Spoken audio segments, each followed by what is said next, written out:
Voilà, bonjour, je suis Benoît Delépine, co-président maintenant du Festival du film francophone d'Angoulême avec mon comparse, Gustave Kervern. J'ai quand même fait effectivement un début d'école de commerce à Lille et ensuite le CELSA à Paris, voilà, dans le journalisme. Je suis passé de commerce à journalisme, mais entre-temps, j'ai fait mon journal à Lille qui s'appelait FACOF, avec de la bande dessinée et des petites annonces pour étudiants. Donc, simplement pour vous expliquer que pour moi, le fait d'être à Angoulême, c'est une consécration. Moi qui ai toujours voulu commencer par la bande dessinée, être coprésident d'Angoulême au FFA, c'est génial. J'ai essayé, mais j'en ai fait en tant que scénariste, mais je dois vraiment avouer qu'en termes de dessin, j'étais pas forcément au point, mais c'est pas fini, hein, ma vie est pas finie. J'ai envie, ça fait partie de mon but suprême, hein, de devenir artiste brut par la suite. Voilà, donc vous avez derrière moi une affiche qui n'a pas été prise pour I Feel Good, mais qui est l'œuvre d'un artiste brut extraordinaire. Donc voilà, j'ai encore des buts. Et la vérité, c'est que j'étais vraiment fasciné par toute la bande de pilotes et la bande d'Harakiri, etc. Donc c'était de mener une aventure artistique, si possible dans des domaines que j'aime bien, comme la bande dessinée. Donc finalement, la façon d'y arriver, ça a été de passer par la télévision, parce que c'était le moyen, n'étant moi-même pas dessinateur, je me suis mis à écrire des scénarios pour la télévision, d'abord pour les films courts sur Canal+, puis ensuite pour les Guignols de l'info, etc. Mais même quand j'étais aux Guignols de l'info, devenu d'ailleurs responsable des Guignols de l'info, j'ai tout de suite fait appel à des dessinateurs de BD, par exemple, pour écrire des scénarios avec moi, et puis ensuite avec d'autres gens, hein, bien sûr, mais il y a toujours eu cette proximité, quoi, en tout cas. C'est vraiment, vraiment marrant, parce que là, je vais vous dire, j'ai vu Gustave avant-hier, hein, et à la gare d'Angoulême, il y a un monument dédié à Goscinny, et au pied du monument, il y a cette phrase extraordinaire que je trouve géniale. Attendez, je veux pas. Quand j'ai entendu dire le métier de scénariste, c'est à la portée du premier imbécile venu, j'ai compris que j'avais trouvé ma voie. Voilà. Donc oui, voilà, c'est plutôt des gens comme Goscinny qui m'ont donné envie d'aller dans ce type d'histoire, en tout cas. Et puis ensuite, ça m'a amené à la télévision, et de la télévision au cinéma. Mais c'est plutôt ce type de parcours-là, quoi. Moi, j'ai allé au cinéma depuis les années 70, on va dire, quoi. Donc, moi, c'est surtout cette forme de liberté-là que je recherche, quoi. Mais c'est difficile à définir, mais on sent quelque chose d'un peu imparfait, mais qui a une force, on ne sait pas bien le déterminer. Mais ensuite, quand on essaye de faire des faux films des années 70, on n'y arrive pas. C'est autre chose. On sent qu'il y a, je sais pas, il y a une envie, il y a une folie, alors que ce soit Cassavetes aux États-Unis, mais ça peut être aussi Joël Seria en France. Enfin, il y a des gens comme ça, on sent derrière, je sais pas, il y a quelque chose qui nous dépasse et puis qui les dépasse aussi, quoi. Ça j'adore. Moi. J'adore quand les réalisateurs ont l'air d'être dépassés, mais dans le bon sens du terme. C'était un truc de fou, en fait. Parce que avec le recul, je me dis, mais comment mais je me suis lancé là-dedans tout seul, il faut bien le dire. Hein. J'avais vraiment envie de dénoncer les dérives et les manipulations médiatiques des Américains à l'époque de la guerre du Golfe. Donc vraiment, c'était quelque chose de très sincère. Mais comme je ne connaissais pas du tout ce milieu, je me suis laissé entraîner dans le cinéma, entre guillemets, normal. Et puis, c'est devenu un film mais beaucoup trop gros pour moi, avec un budget énorme, qui s'est tourné finalement à Madagascar alors qu'on aurait pu le faire à côté de chez nous. Enfin, je me suis laissé complètement dépasser par le truc. Et puis, mais bon, à la fin, on a quand même réussi à faire ce film, mais ça mériterait l'écriture d'un livre en soi, parce que ça a été dantesque du début à la fin, quoi. Mais en plus, ça a été une catastrophe industrielle. On peut dire qu'après ça, j'étais blacklisté, j'étais fini, en fait, faut bien le dire. Mais bon, Heureusement, j'ai réussi à rebondir grâce à mes amis belges. Voilà. Je me souviens, c'était la fin, quoi. J'étais au bord du suicide et j'ai pris un train et je suis allé à Bruxelles. Je suis allé voir quelqu'un que j'avais envie de rencontrer depuis longtemps, qui s'appelle Noël Godin, qui venait d'entarter Bill Gates et qui comprenait, lui, tout à fait mes opinions et mes envies. Et grâce à lui, j'ai pu faire connaissance avec beaucoup de personnalités belges extraordinaires. Pendant plus de 15 jours, il m'a reçu chez lui et ça m'a donné envie de repartir parce qu'il y avait des gens tellement extraordinaires avec une fantaisie tellement folle que ça donnait envie d'écrire des films, mais beaucoup plus modestes, quoi, on va dire. Et le Michael Cole, en même temps, c'est ma plus belle école de cinéma, puisque Gustave et moi, on est autodidactes. Et donc, je ne pouvais pas rêver mieux, parce que en un seul film, j'ai vu tout ce qu'il ne fallait pas faire, quoi. Et encore maintenant, ça me sert, mais même sur un choix d'un axe de caméra, de plan, ou bien même de promotion, ou de n'importe quoi, dès que ça me rappelle le Michael Cole, je fais l'inverse, et ça marche. C'était à l'époque, moi, c'était la grande époque des Guignols, mais on commençait à faire Groland avec Moustique. Et à l'époque, nous étions invités à Cannes pour faire des flibusteries. Et bon, on y allait de bon cœur, il faut dire qu'on était quand même bien reçus. Et donc, mais je connaissais Gustave via Le Plein de Super, quoi. Il me faisait vraiment rire quand il était là sur les bords des routes, un peu ivre-mort, hirsute, espèce je sais pas, de mec sorti de nulle part et qui, avec ses cartons, allait de concert punk en concert punk. Je me suis dit, putain, ce mec-là, il faut vraiment qu'on le rencontre, il est trop bon. Enfin, et effectivement, la première fois, j'ai vu sa tête de clochard céleste marcher, tituber dans la rue à Cannes. Je lui ai fait simplement un signe comme ça, puis il m'a fait un grand signe aussi, il m'a reconnu, quoi. Ça, c'était la première année. Mais c'est tout, hein, il ne s'est rien passé de plus. La deuxième année, là, on s'est dit, non, mais j'avais réussi à rebondir après l'échec monstrueux du Michael Cole et à faire en sorte que Groland devienne une émission un peu plus costaud et qu'on passe vraiment en hebdomadaire. Mais là, du coup, il fallait de nouveaux scénaristes. On ne pouvait pas le faire qu'avec Moustique. Et je me suis dit, en revoyant ce mec l'année d'après à Cannes, et puis en le côtoyant, et on s'est dit non, mais c'est forcément avec lui qu'il faut travailler, il est trop marrant, quoi. Mais il n'avait jamais écrit un mot, quoi. Il n'avait pas vraiment écrit de sketch, mais c'est à Groland, nous on se doutait qu'il avait un talent fou, et finalement, ce qui devait arriver est arrivé, il a écrit pour nous, et puis ça fait maintenant 20 ans hein, qu'on mène des aventures folles ensemble. On avait envie de rencontrer, qui s'appelle Vincent Tavier, qui est un producteur de dessins animés maintenant en Belgique, mais qui à l'époque était à la recherche de projets, mais de projets très modestes, mais un peu à la C'est arrivé près de chez vous, enfin des choses qui ne coûtaient pas énormément d'argent. Et nous, avec Gus, on s'est dit qu'il faut absolument rencontrer ce mec et puis lui proposer des idées.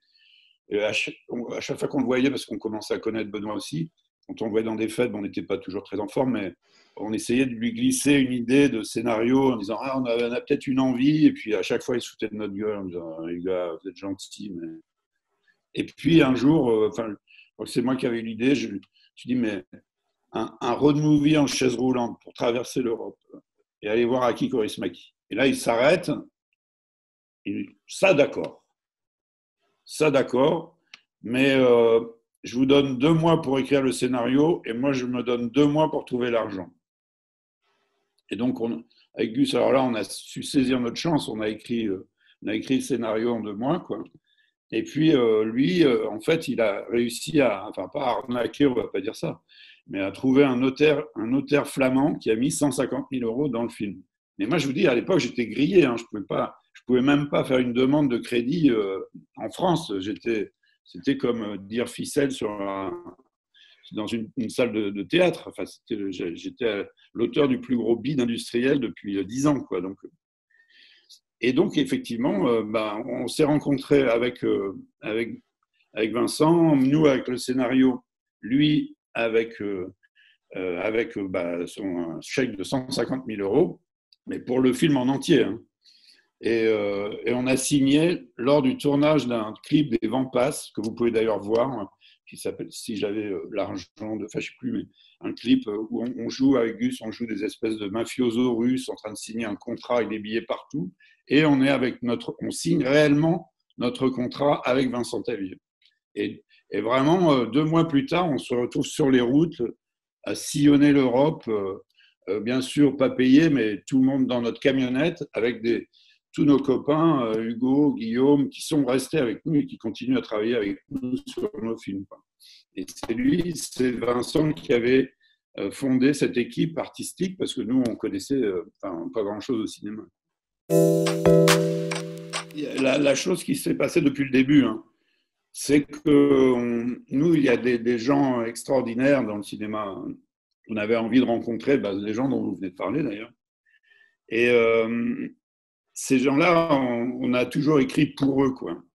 C'est-à-dire que on leur a fait des textes à leur mesure, c'est-à-dire on les avait en tête pendant toute l'écriture, et puis on a une démarche assez modeste, on y va un peu au culot, en même temps au culot, mais en même temps, on ne sait pas si... non, ils n'acceptent pas de tourner avec nous par pitié, hein, c'est pas ça, mais... Non, mais en tout cas, on arrive à chaque fois à les convaincre. Parce que par exemple, là, on parlait du premier film Altra.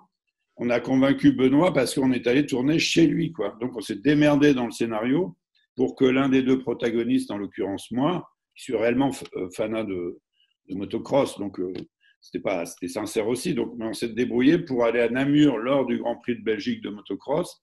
Et comme lui, il habite à 2 kilomètres, vous ne pouvez pas faire autrement que de dire oui, quoi.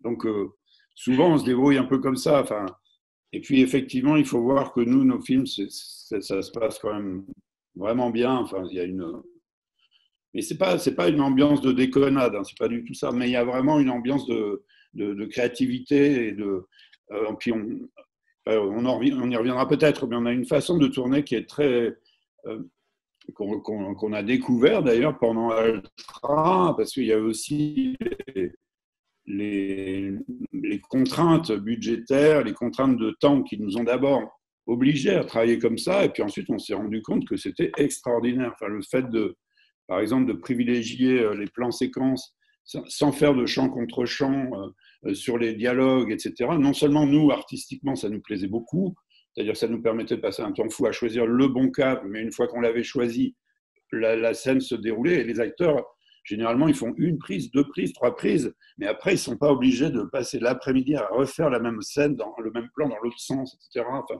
sous 4 angles différents. Et ça donne une espèce de liberté folle qui fait que même les acteurs n'ont jamais le temps de s'ennuyer, puisqu'on passe déjà à la scène d'après, puis dans nos films, il y a tellement de gens qu'on aime, c'est-à-dire il y a tellement de personnages incroyables, c'est des gens qu'on a rencontrés dans la réalité aussi, des gens qu'on accueille sur nos films, il n'y a rien de gratuit, c'est-à-dire chacun des lieux qu'on montre, chacun des animaux qu'on montre, ils ont tous une histoire. Et donc, quand on arrive sur un de nos tournages, ne serait-ce que le fait de découvrir tous ces gens, tous ces lieux, toutes ces histoires, on ne peut pas s'ennuyer. Enfin, un acteur ne peut pas s'ennuyer chez nous. Donc, je pense que c'est aussi en partie pour ça qu'ils ont dit oui et qu'ils continuent à le dire. Ça veut dire plein de choses, réalisateur, l'air de rien. C'est-à-dire, c'est des vues de l'esprit qui sont réalisées. C'est-à-dire que ce qui ne resterait qu'une vue de l'esprit, enfin, par exemple, moi j'aime beaucoup la littérature, mais les écrivains, ça reste une vue de l'esprit. D'ailleurs, c'est ça qui est très fort. C'est-à-dire que comme ils peuvent rester dans leur tête, on peut très bien imaginer un livre entier sur lequel on passe des heures, où en fait on est dans la tête de quelqu'un, alors qu'au cinéma, ce n'est pas possible. Il faut absolument qu'il y ait une réalité, il y a une forme de réalité, de projection. Et réalisateur, si on oublie le vocable, c'est-à-dire si on se dit « Ah, le réalisateur, machin », non, mais réalisateur, ça veut quand même dire ça veut dire faire devenir une réalité à quelque chose qui n'est qu'une vue de l'esprit. Et c'est vrai que, alors bien sûr, ou les réalisateurs avec nous, on n'est vraiment pas seuls du tout dans l'aventure. Justement, toute une équipe de cinéma, c'est une équipe de gens qui réalisent, qui font qu'il y ait une réalité qui sera ensuite projetée sur un mur. Mais réalisateur, c'est aussi donner réalité à quelque chose. Ça passe aussi non seulement par le fait de savoir comment on va fabriquer le film, mais c'est surtout donner envie à d'autres gens de venir participer au film. C'est-à-dire que le fait de... Je ne parle pas seulement de donner envie à un producteur je sais pas, ou à des responsables, mais il le faut aussi d'ailleurs, et surtout donner envie à des acteurs de nous rejoindre, à des gens de nous rejoindre. Et ça, c'est le fait de le mot réalisateur, il a l'avantage de l'exprimer un petit peu tout ça quand même. Sinon, on est plutôt des pirates. Avec Gus, on a l'habitude de dire qu'on est grillé dans tous les festivals du monde. Non, mais c'est pas vrai, mais bon, non, mais c'est incroyable. Hein. Mais d'ailleurs, merci au festival, mais vraiment merci au festival, quoi, parce que, comme je vous disais, après l'échec retentissant que j'avais connu, le fait de commencer avec Altra à Rotterdam, à Telluride, à Tribeca, avoir toute cette reconnaissance-là, quoi. Et même, je dirais même encore plus compliqué, Avida, c'est un autre film le plus cinglé. D'avoir été sélectionné à Cannes, ça nous a sauvés, en fait, parce que le film, il n'a pas marché, bien sûr, il ne pouvait pas marcher. Mais nous, c'est un film qu'on adore, mais il ne pouvait pas marcher, il ne pouvait pas faire plus de 15 000 spectateurs, c'était impossible. Mais le fait d'être pris à Cannes, ça nous a sauvés, ça nous a permis d'en prendre un troisième, etc., etc. Donc les festivals, c'est pour nous, c'est très important malgré tout. C'est pas pour le fait d'avoir des prix mais c'est parce que souvent ça nous a sauvé la mise et puis ça nous a permis de rencontrer plein de gens aussi. Là, par exemple, je parlais au passage de Telluride. Telluride, ça nous a permis c'est une espèce de lieu complètement perdu dans les Rocheuses américaines, une grande station de ski pour milliardaires. Donc on se disait, mais qu'est-ce qu'on fout là, quoi. Sauf que ça nous a permis de rencontrer Arabal, par exemple, qu'on n'aurait jamais rencontré. On faisait partie des 4 seuls spectateurs de son film, sauf qu'à Telluride, comme c'est une ville de milliardaires, à la fin, c'est le réalisateur lui-même qui vient répondre aux questions. Donc ça, c'était chouette.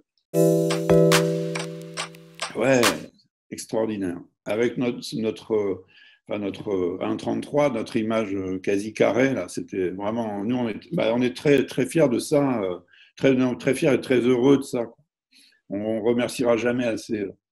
Même si ensuite on a pu faire la gueule de ne pas être pris pour certains films à Cannes, par exemple, on fera jamais la tête à Thierry Frémaux parce que c'était déjà très gonflé de sa part de nous prendre. Comme c'est gonflé là, à Dominique Besniard et Marie-France Brière de nous prendre comme président du festival. Oui, mais nous on est super heureux, quoi. C'est trop bon. J'espère qu'on fera de bons présidents, mais je suis à peu près sûr qu'on va avoir de très beaux films, puisque avec le coronavirus, il n'y a pas eu de festival depuis 6 mois. Donc je pense j'espère en tout cas que les réalisateurs francophones se sont précipités pour passer ici à Angoulême, quoi. C'est chez moi non, mais c'est particulièrement touchant parce qu'il y a tellement de ça pourrait être l'inverse. Ça pourrait être, on connaît tous le proverbe, nul n'est prophète dans son pays. Le fait d'être originaire d'une ville, ça pourrait être un handicap, quoi. C'est-à-dire que non, pas lui, pas le Pecno, je sais pas. Enfin bon, bref. Mais il se trouve aussi que avec Gustave, on a tourné au moins 4 films ici, quoi, dont Mammouth, qui était, un des films qu'on a préféré faire et qu'on a tourné complètement ici en région d'Angoulême. Il y a des scènes qui se passent chez moi, en bas de chez moi, dans la Charente. Il y a des lieux qui ont disparu depuis. Il y a les vignes, il y a tout, quoi. Et il y a aussi beaucoup de personnages du cru. Donc, ça fait partie de notre univers.